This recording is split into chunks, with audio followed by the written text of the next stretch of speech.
Hello, everyone, and welcome to A Balanced Life with Dr. Jacquie here at Black Star Network, where each and every week we are bringing you tips and tools that you can put in your toolkit for life. Yes, for life. As we talk about balanced living and the ways in which we move through the course of our day, we've heard from so many of you about the role that faith plays in being able to move yourself forward. Yes, that's right. You have to take care of you first, and then you can bring some other people along. And today I'm bringing a few of my friends. We have Dr. Aaron Bishop, Dr. Terry Witt Bailey, and of course, Catrice Nolan, our resident life coach. Welcome in, everyone. Hello. How Hello, are you hello. guys doing? Excellent. Real good. Great Let day. me tell you, I am so delighted to have each of you here today because when we think about each of our journeys and as we prepare to move other people forward, there's this little thing called faith that does play a part in who we are and what we do. And oftentimes it can get convoluted, of course, with social media, all of the likes, the hate mail, the everything that people get in their inboxes. And it can literally bring us up to here. And we don't really know sometimes where to find our launching point. I'm going to start with Catrice. Catrice, let's talk for a moment about finding our footing and the role that faith plays in being able to get there. So, in finding your footing, essentially, you have to realize kind of where you are in your life circumstances and recognize that faith can actually help you through many valleys. And a valley I experienced being a cancer survivor was one where my footing was completely unstable. I had no idea what to do. And in that instance of not knowing what to do, I had to rely on faith to just say, Lord, help me understand what it is I need to do. Help me understand who can help me. And Lord, just let me let go and let you help me move forward. And you bring up a very interesting point about being able to find your footing and figuring out what type of foundation you should have. What was your access point to your faith? Was it reading? Was it singing? Was it praying? Because so many of us have different ways that help us kind of get into that zone of finding the clarity that we need. So for me, that footing came in all three of those ways. It was sitting in church and hearing the gospel, hearing the music, letting it just flow into my body, letting me hear it, feel it, actually being present in that space. And I know it was so difficult during the pandemic, with so many of us not being able to be in the presence of others, but being in that presence of others, the other faith followers alongside you helps to lift you up in those moments of despair and during those trials. So all three of those things, having prayer time, reading the word, as well as being physically in church so that I can just feel the spirit move through me. Mm, such profound words of wisdom because there are days when we don't know where to turn and who to turn to. Dr. Aaron Bishop, talk to us about being able to use faith as a way to not only find your footing, but those access points in life that are necessary and critical, where faith plays a very pivotal role in getting you going. Well, for the Bible lesson, the Bible says in Hebrews 11th chapter that faith is the substance. So moving forward requires you to be not only sequential in movement, meaning as you put one foot in front of the other, you have to be systematic.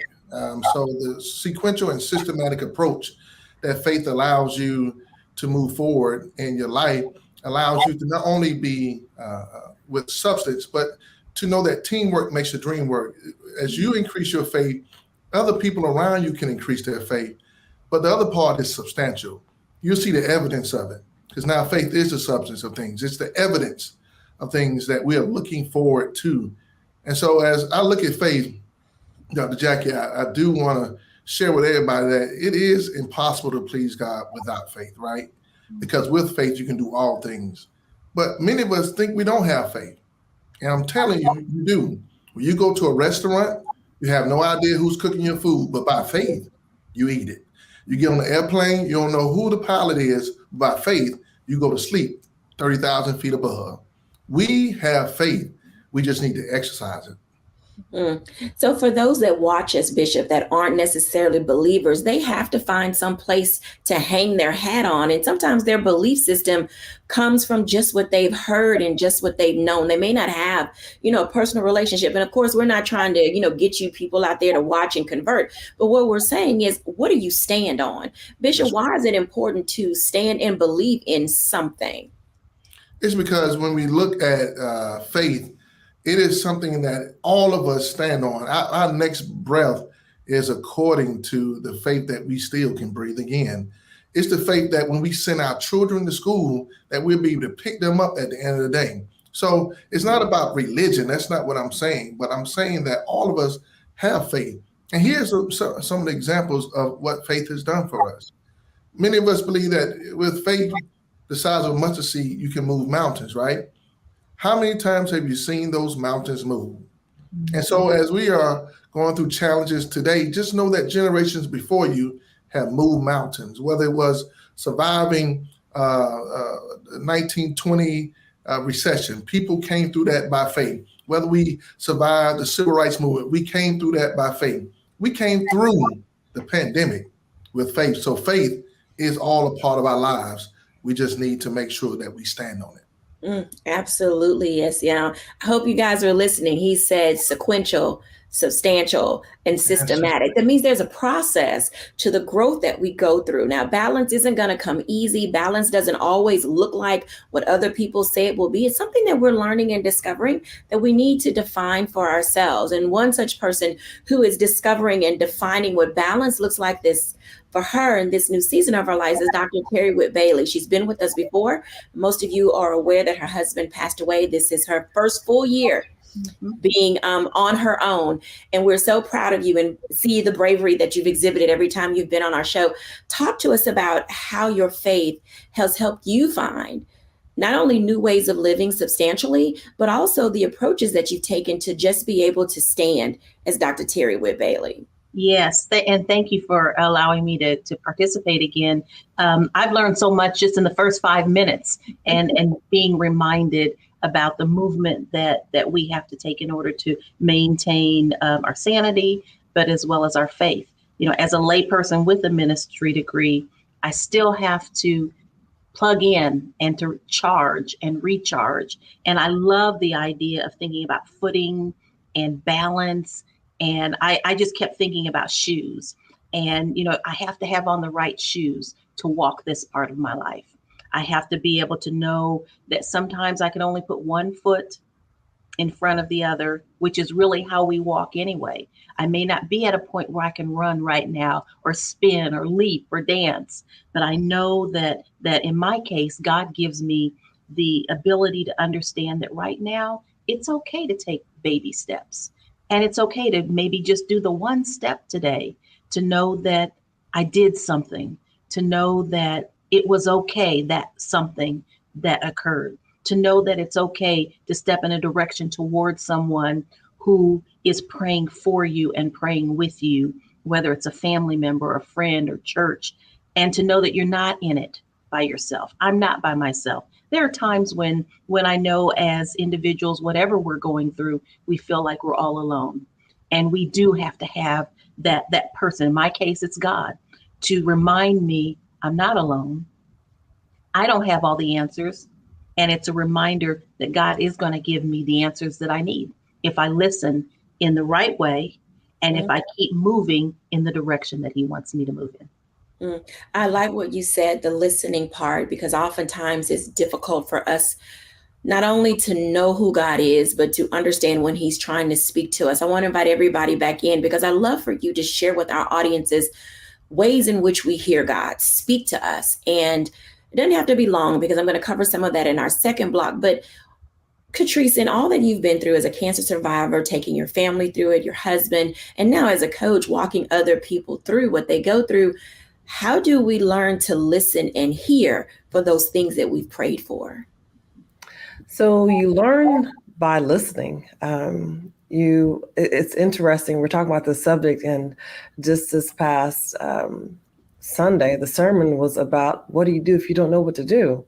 And one of those answers was you have to learn how to listen. You have to know that God speaks through so many people. And that's what I learned going through my own journey, is that my mother taught me about God winks. There's a book she shared with me, and it was those God winks that I learned along the way that helped me to know that I wasn't alone and that God was with me. And that's what I speak to my clients about every day, that, it might be your spouse, it might be your child, it might be a total stranger, it may be a nurse. And it's those encouraging words that you hear from them are really God speaking through them. Absolutely. Dr. Bishop. It's interesting that we talked about listening. The same letters that spell the word listen spell the word silent. The same letters that spell the word listen spell the word silent. It's in our silent seasons where we can hear God. We can hear ourselves, because one of the things that we hear from ourselves is the self-sabotaging language, or the self-defeating mindset that we need to overcome. And so what faith does, it allows us to increase our belief in not only something bigger than us, but also winning within us the person who we are created to be. And so our belief system is something that we have to not only shape and build, because our belief systems also shape and build our world. Absolutely. Dr. Whit Bailey. I never stopped listening. I just wasn't paying attention. And so God had to sit me down once. I didn't feel like I had the people that I needed to help me. I kept saying, God, I need help. I need help. There's so much going on, with my husband and his illness. And he finally broke my hand. And I know it was God. He said, I'm going to break your hand, so you have to sit still so other people can help you, because I'm sending help to you. You're not accepting it. You're not hearing it. I'm listening, but I'm not hearing. I've always believed, but I wasn't listening in a way that I should have. And sometimes God has to set us down. And in my case, in one of those cases, he set me down and said, now you will listen. Absolutely. This is such powerful information as it relates to how do we discover not only how to hear God, but to listen to God. Now, Old Testament tells us that everything isn't always going to be audible when God is trying to get our attention and speak to us. Sometimes it's in a dream. Sometimes it's in the wind. Sometimes it's in a whisper. When we come back after the break, let's give them something to talk about. We'll be back in a moment after the break.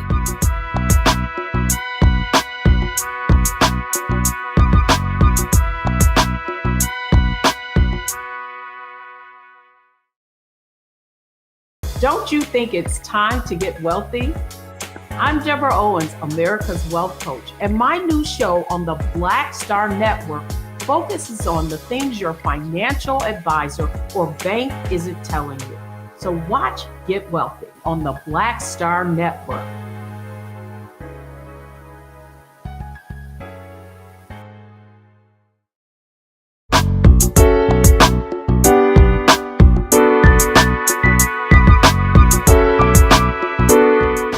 Welcome back, everyone, to A Balanced Life. And as you can tell, faith plays a big part in discovering how you can move your life forward, how you deal with the situations and circumstances that you face. But there are other times where sometimes you just have to talk about it. So in this segment, I want to talk about, let's give them something to talk about. There is power in the testimony. And sometimes we can't be free to balance, free to listen, free to hear, free to go, free to just be, because we got it all bottled up on the inside. I want to talk to Dr. Bishop about that for a moment, about how paralyzing it is when we keep holding stuff in.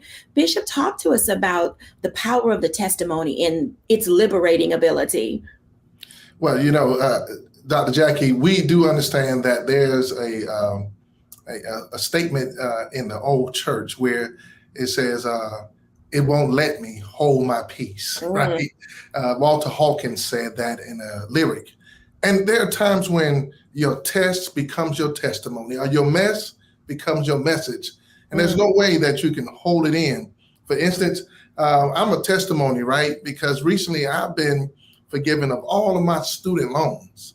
Are you telling me I couldn't tell anybody how my faith has allowed me to walk all the way from a bachelor's degree all the way to a doctoral degree, taking out loans, and didn't know that this was going to happen?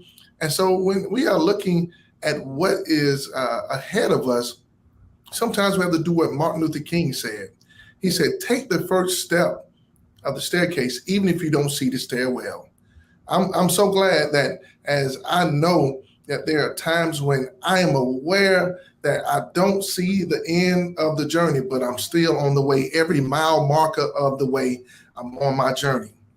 So when you're pursuing whatever you're going after, every goal, every objective, every dream, just know that God is going to constantly remind you, or there's going to be things in your life to remind you that you are in a winning season.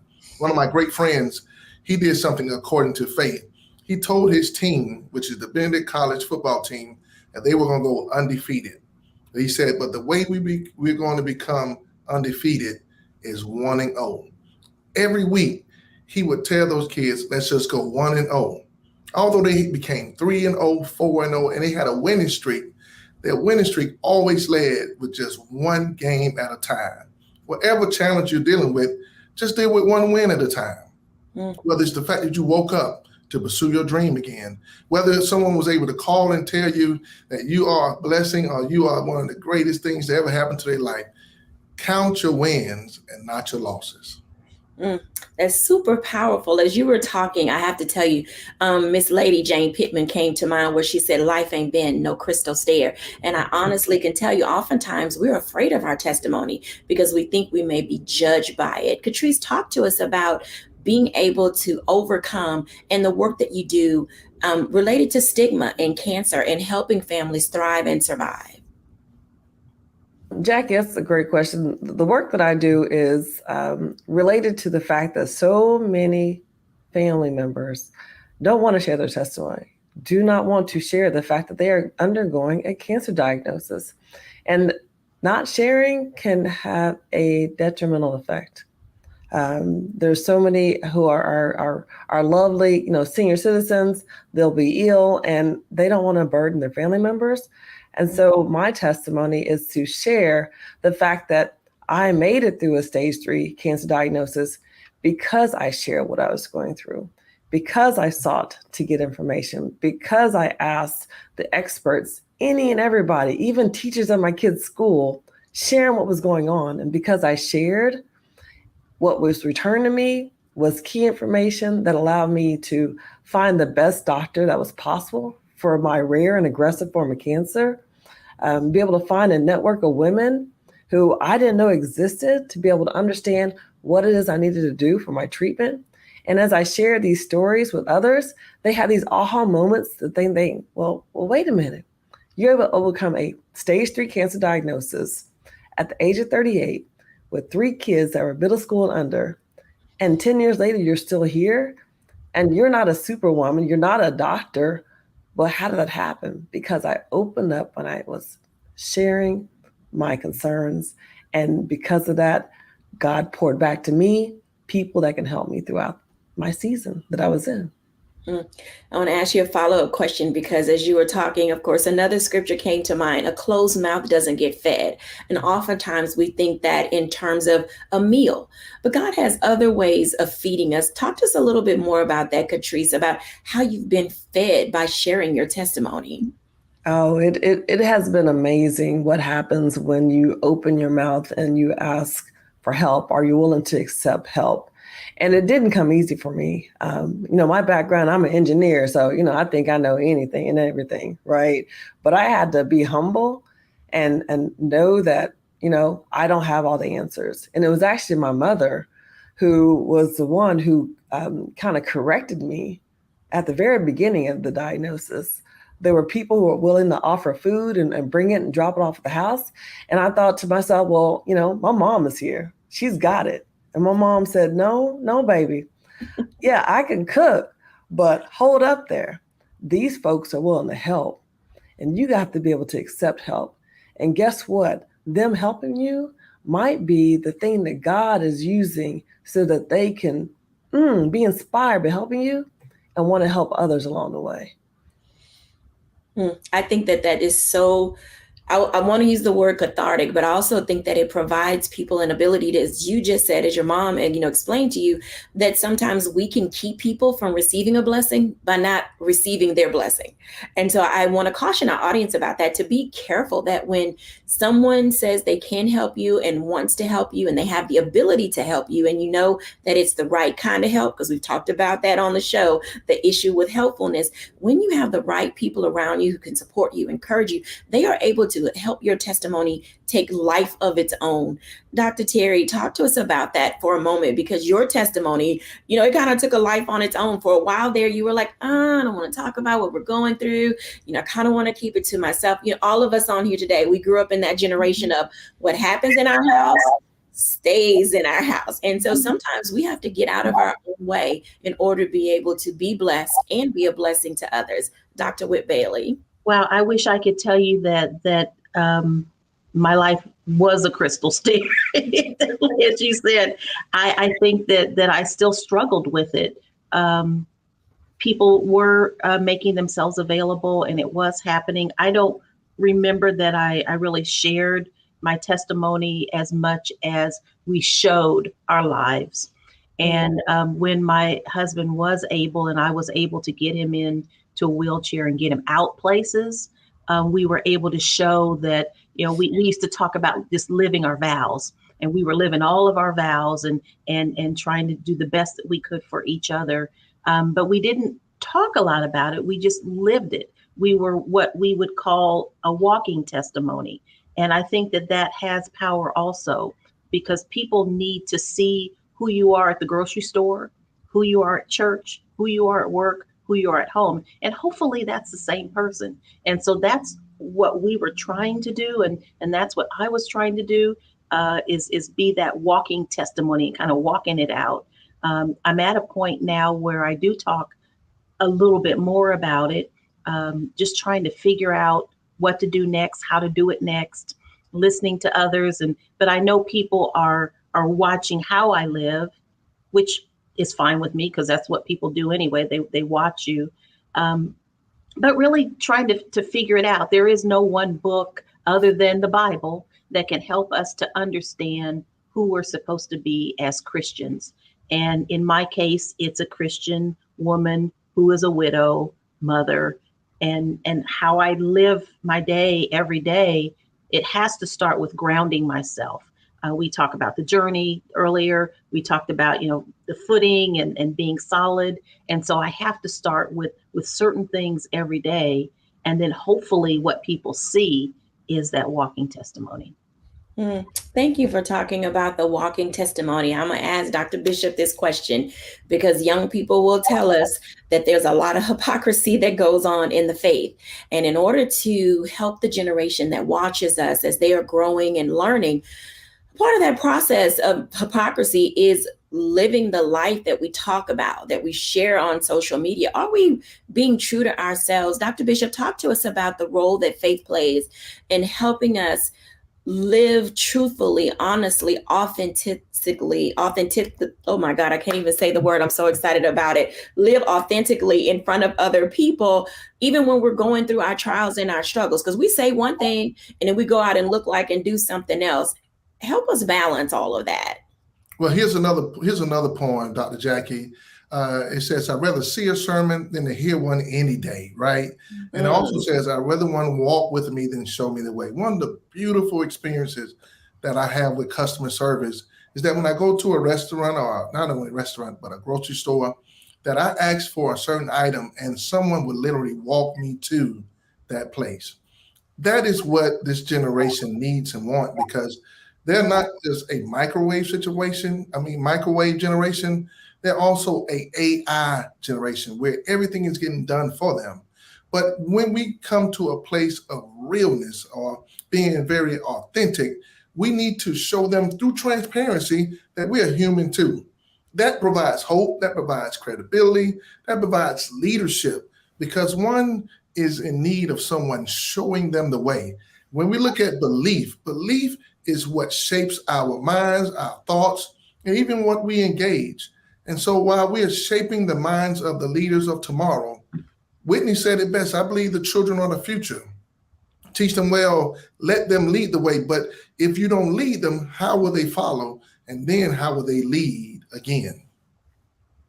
How will they lead? Now, I'm going to challenge you on your artist for that song. Was it Whitney Houston or was it Harold Melvin in the Blue Notes? Come on now. I'm just asking. We're about the same age. Whatever the artist is that sang that song, I honestly can say that is probably one of the greatest songs that does give us these impactful lyrics that teaches us to not only, as Dr. Whit Bailey said, I know it was somebody else that says we got to walk it like we talk it. And sometimes we don't do that. And so I know that we're going to get ready to go into a break. So when we come back after the break, let's finish this family conversation about let's walk it like we talk it. We'll be back in a moment after the break.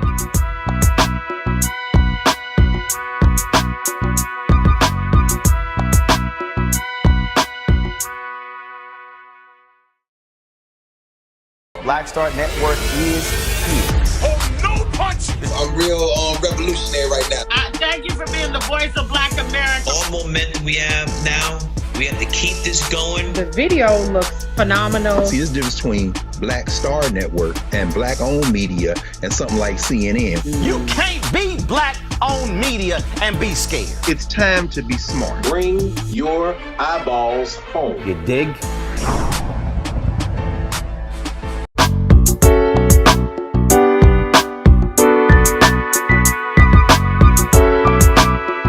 Welcome back, everyone, to A Balanced Life. And as you can tell, there are going to be some times in your life where you get into these sticky situations where you're not going to fully have clarity in what you do. And as you can see, this group, especially me, we rely on music and song and lyrics to guide us, not only because we love music, but there's message in the music. And there's something about scripture, even in gospel songs, that allows us to just feel alive so that we know we can thrive in the midst of whatever it is that we're facing. So Dr. Bishop, finish talking to us about that for a moment. Music helps things come to life. You've quoted so many music lyrics to us today, but I can see value in how sometimes dialing it back and settling in on a song or a lyric in music can really anchor us in where we find ourselves. Talk to us about the role of music in faith and hope that it plays in our lives. Well, Dr. Jacquie, I think I've upgraded because last time I was on the food menu, I was giving out recipes about waffles and cheeseburgers and all that. Now I'm on to music. I don't know what I'll do when I come back on here next. But music is about rhythm. It's about movement. It's about symphony. It's about harmony. And I think that as we look at the succession of leadership or even going from one generation to another, where is the bridge? Where is the connectivity? How do we come as one community where we are helping this next generation get ready for the challenges that we have survived by faith? Because all of us have seen danger seen and unseen. We have went through what the people call the flood and the fire. And so as we have come through life with our stripes, our wounds, our ranks are up because we got wisdom, right? And the greatest thing you can do is apply wisdom with youthfulness. This generation needs us to show them our mistakes, show them what we survived, tell them our testimony, tell them about our failures, because many times we will agree that we failed forward, but we didn't try. We tried. And once we kept trying, we continued to do. This generation needs to know that level of hope. They need to know that level of faith so that they can be part of the mountain moving experience of providing miracles in our community. I know my mother did it. Every Thanksgiving, she made miracles happen. I know my father did it. I never went through a winter without a coat. I know even today, my son sees me and my wife making sure the ends meet and that God will supply all of our needs, but he has to do it with our hands and our feet. Absolutely. Dr. Whit Bailey, add something to this conversation because there is so much happening in our lives today. Well, I grew up on hymns. And as a young girl, I can remember having to to sing hymns every Sunday from the National Baptist Hymnal. And we thought it was so boring, and we'd sing every verse and just, why do we have to sing these hymns? And now as an adult, there used to be a time on social media that every Tuesday I would post a hymn. I come to the garden alone, blessed assurance, just as I am. And I know the verses now, but they mean something now. They didn't mean anything when I was a young girl. I was just memorizing words. Now I understand some of the histories of some of those hymns and why people wrote them and what they were going through, and now how they carry me. And now, even as we hear some music now, we hear it in a remix. Some of these young people think that it's a new song, but we know the words and they look at us, how did you know that song? That's an old hymn. They took the words and they're using the music. But I am really connected to the old hymns. Great is thy faithfulness is my favorite. And I can just pull those words out, and it can just carry me. It can sustain me. It can comfort me. And so, yes, music is very, very strong in my life. Absolutely. Now I'm going to ask Catrice this question because she's got young people, running around in her home. I know that they're teenagers and everything, but there's the hymn music, and then there is the Kirk Franklin music and a whole bunch of other music. And I have to say that life is a good time. Remember, we were younger and we were listening to music and it didn't sound like gospel music, but the message was still there. Catrice, how do you balance the music we grew up with and then the music that our kids listen to today that still provide a faith message? So how I balance, or how my husband balance it, is essentially by them attending church, right? If they hear the music, if they see the words or sing the words, that is how I believe they're able to, make those words bond to their heart, is what I call it. We don't always listen to the same thing, all the members of the family, but on Sunday mornings or Saturday mornings when it's cleanup time, right, we'll have some music on in the house. And it's those songs that, 10 years later, we'll turn it on and the kids are singing it. And we're like, I didn't know you know the song. Oh, yes.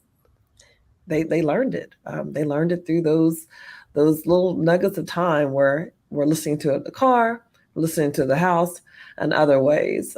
Sometimes you can't just make them listen to it, but if they're in the same vicinity as you listening to that music, then ultimately those words are going to stick with them.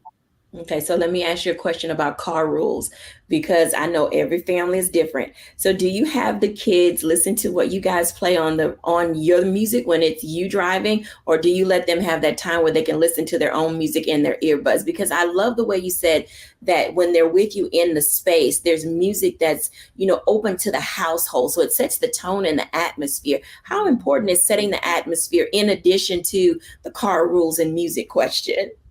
So the atmosphere is very important. For us in the car, the rules are whoever's driving controls the music.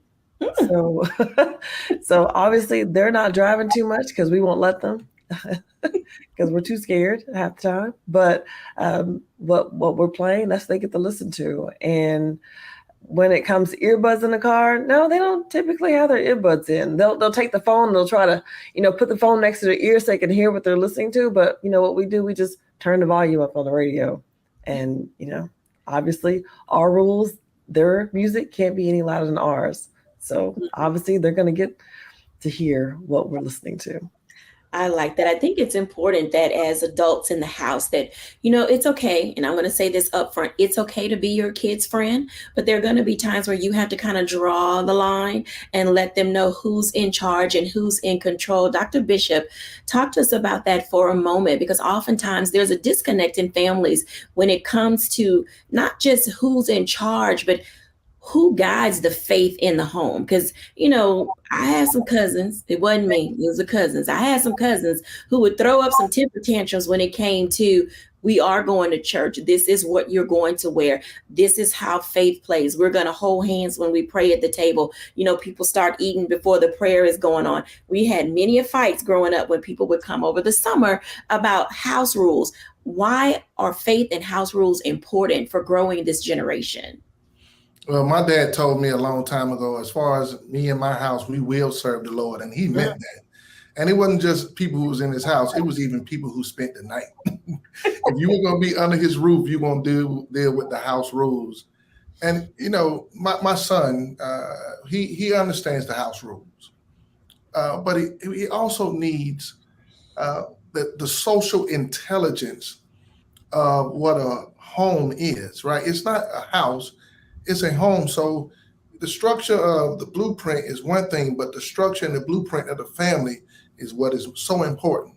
And there are times when, you know, I'm encouraging him not just to, you know, take his food and go to his room, or take his food and go to the playroom. Let's sit down, son. Let's have a conversation, because children need routine. They need relationship. They need rules. All of that is that social intelligence to allow them to understand that, yes, you're my parent, but I also need to confide in you. With all of these school shootings and all of these situations with bullying and children dealing with cultural challenges, they need a parent who's a willing ear to listen, an open heart to receive. And so my son gets that. I'm his biggest fan. I call him, his name is Peyton, but I've discovered this brand for him called the Payday. I know we're talking about music, but I'm going back to food, Dr. Jacquie. Remember the Payday candy bar? Little nut bar. Mm-hmm. He has his own brand associated with that now, because he's now about to enter high school. So he's about to get into a whole set of challenges. One of them is how to love a young lady. Mm. So when you go back to the music for a second, I'm showing him what Jodeci is, right? I'm showing him what Jagged Edge is and Drew Hill, because this music he's listening to now is going to get him off on the wrong path to how to be a gentleman to a lady. So in the home, I let him see how I'm a husband to my wife or a gentleman to a lady. And those are life lessons to carry him further. I will agree with you there. And I think Catrice, who has son and daughters who understand the value and importance of making certain, you know, and her husband, they do the same thing, I believe, making certain that the kids are exposed to that which brings them into the right relationship with other people and right relationship with their Heavenly Father. Now, Catrice, tell us about some of the things that you are doing as we prepare to go into our break. So some of the things to do, I love what the bishop was saying as far as, you know, children need to be able to confide in you. And I actually just spoke to a parent group a few weeks ago saying that some of the best advice I received is that your child perhaps should even have a professional counselor. That counselors are something that's good to have, so that if there is a break in trust between you and your child, or there's a certain situation that perhaps, you know, they just are finding it difficult, that there's another trusted adult, either a counselor or a minister or a pastor, that they can actually trust, and you trust as well, that they can confide in and help them through various situations. And so that's something that, you know, we've instilled in our family, that, you know, counseling is okay, and the children, each of our children have a counselor that they can talk with before there's an issue. That is so important to have something like that in place. Absolutely. Thank you all for sharing. When we come back after the break, let's do a little bit of a deeper dive, and we want to give you some words to live by. We'll be back in a moment after the break.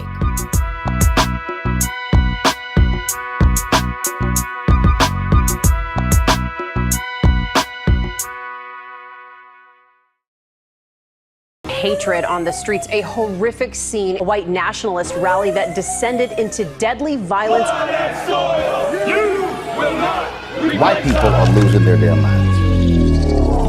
As an angry pro-Trump mob storms the U.S. Capitol, we're about to see the rise of what I call white minority resistance. We have seen white folks in this country who simply cannot tolerate black folks voting. I think what we're seeing is the inevitable result of violent denial. This is part of American history. Every time that people of color have made progress, whether real or symbolic, there has been what Carol Anderson at Emory University calls white rage.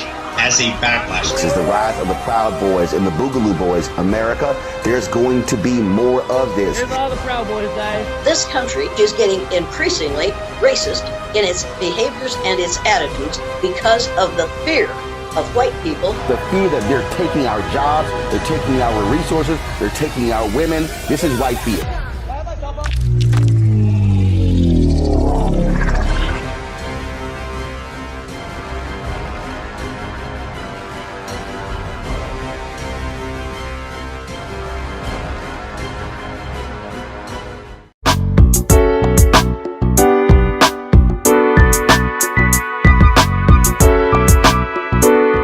Welcome back, everyone, to A Balanced Life. And as you can tell, there are going to be times and opportunity where we really need to sit down and talk about these things related to faith, related to family, about future and being able to move forward. And oftentimes we really don't know where to start, or we get going, we're in a groove, and then we get stuck. So let's talk a little bit about how do we move ourselves out of the spiritual rut and begin to really think about what it means to live again. Coming, through the pandemic, people got plenty of pink slips. Everyone, were finding themselves in some form or state of feeling down and low, and then others lost people.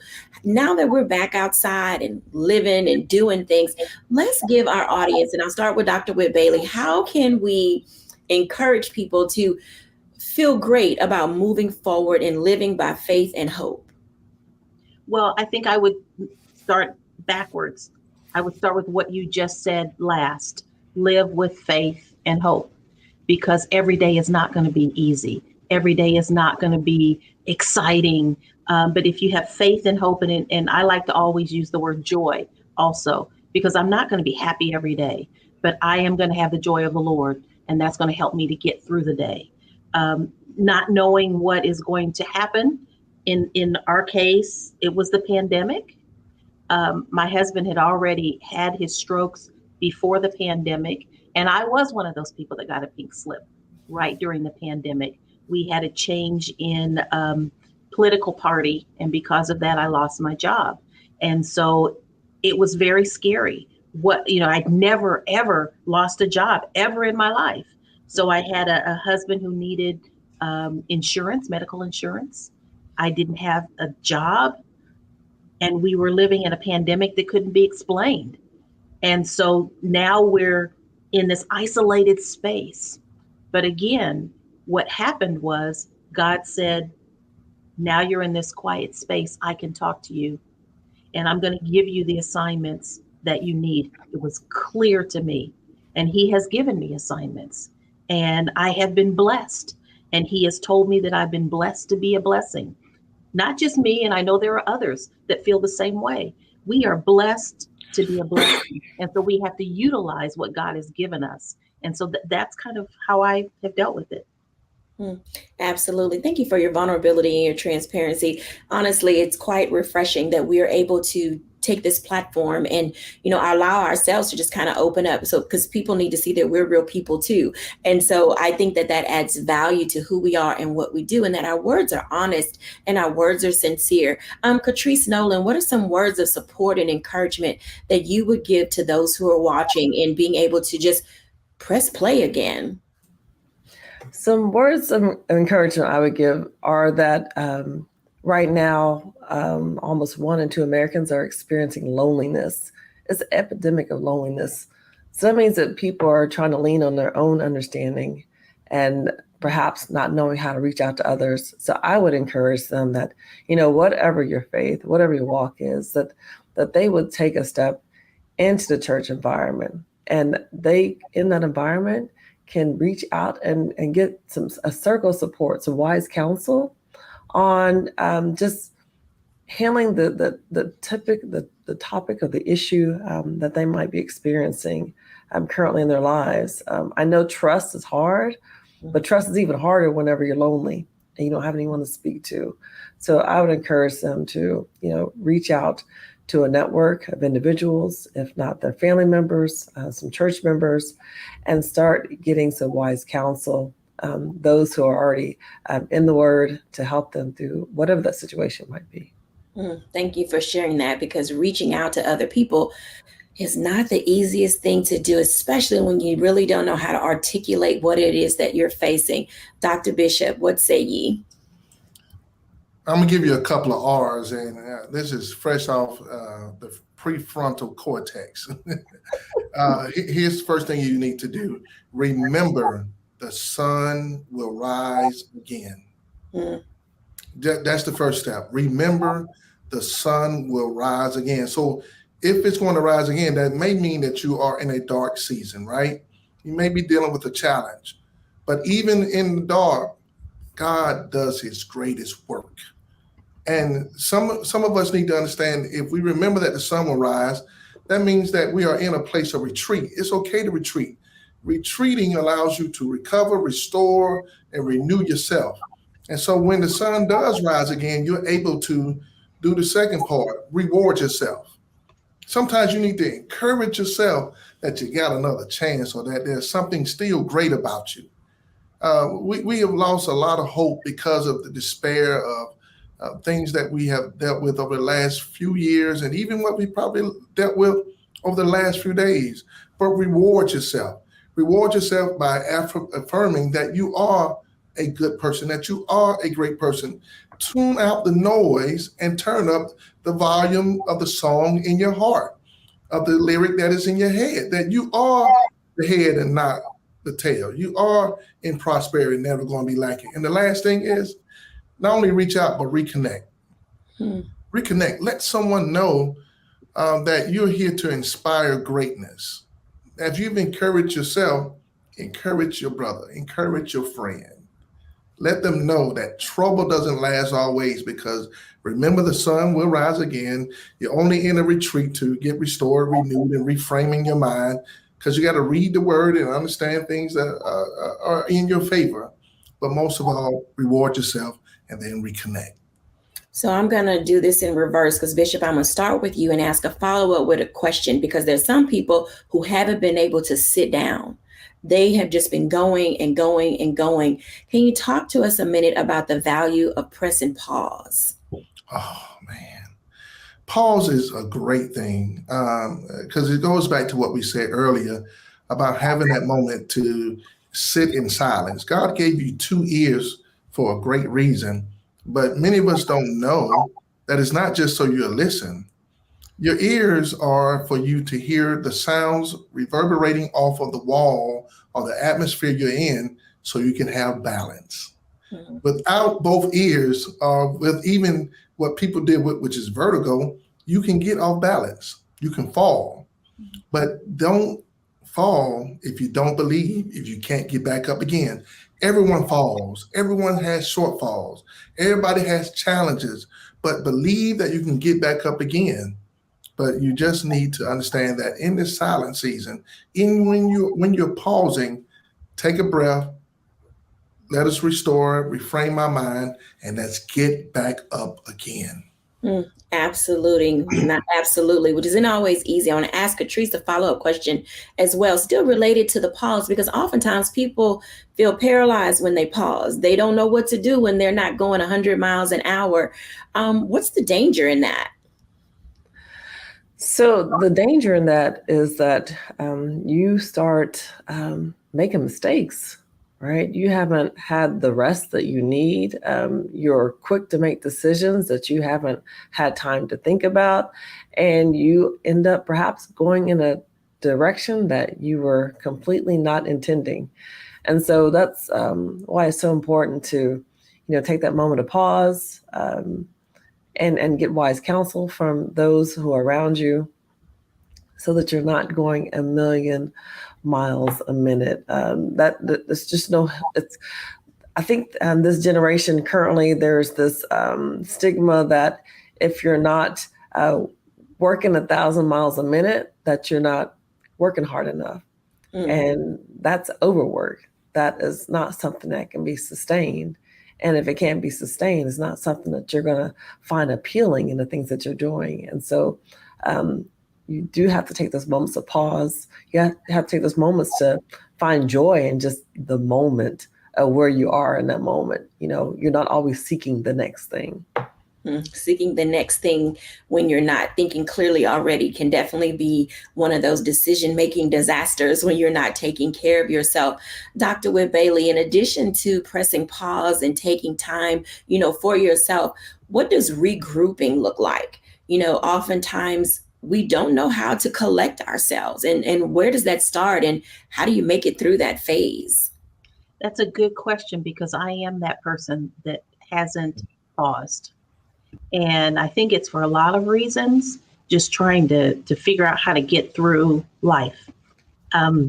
Many times when people ask me how I'm doing, I say one day at a time, which of course is the answer for everybody, one day at a time. So I keep moving, because just like the others have said, when you stop, you're not sure if you're going to freeze or just get paralyzed. And I use that term a lot. I feel paralyzed even in movement.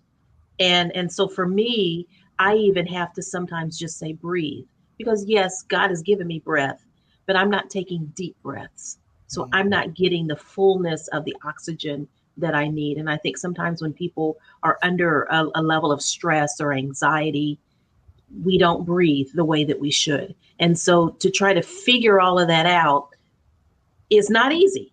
I could say that it's an easy thing, but it's not. And it's something that I'm still working on, slowing down, pausing. And people say, you're just so busy. And for me, it's just almost like a curse word when people say, I'm so busy. I don't feel like I am, but I really am. And I guess I'm sort of doing it on purpose, but not really doing it on purpose. But I'm filling those voids because I have a void. So in transparency and honesty, for me right now, it is trying to figure out how to find that balance between being active, doing things that I know God has given me the strength and the wisdom to do, and then stopping and pausing so that I can hear from Him for the next step in my life. I think that is a great way to end that segment, that sometimes you have to just stop and wait to hear, and then you'll know how to move forward. When we come back after the break, I'll give my reflection.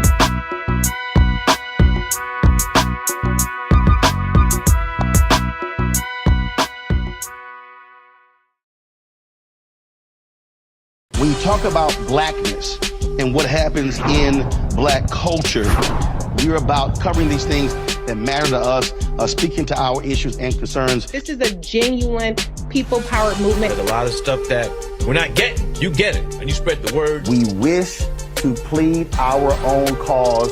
Too long have others spoken for us. We cannot tell our own story if we can't pay for it. This is about covering us. Invest in Black-owned media. Your dollars matter. We don't have to keep asking them to cover our stuff. So please support us in what we do, folks. We want to hit 2,000 people, $50 this month, raise $100,000. We're behind 100,000, so we want to hit that. Your money makes this possible. Checks and money orders go to P.O. Box 57196, Washington, D.C. 20037-0196. The Cash App is $RM Unfiltered. PayPal is R Martin Unfiltered. Venmo is RM Unfiltered. Zelle is Roland at RolandSMartin.com.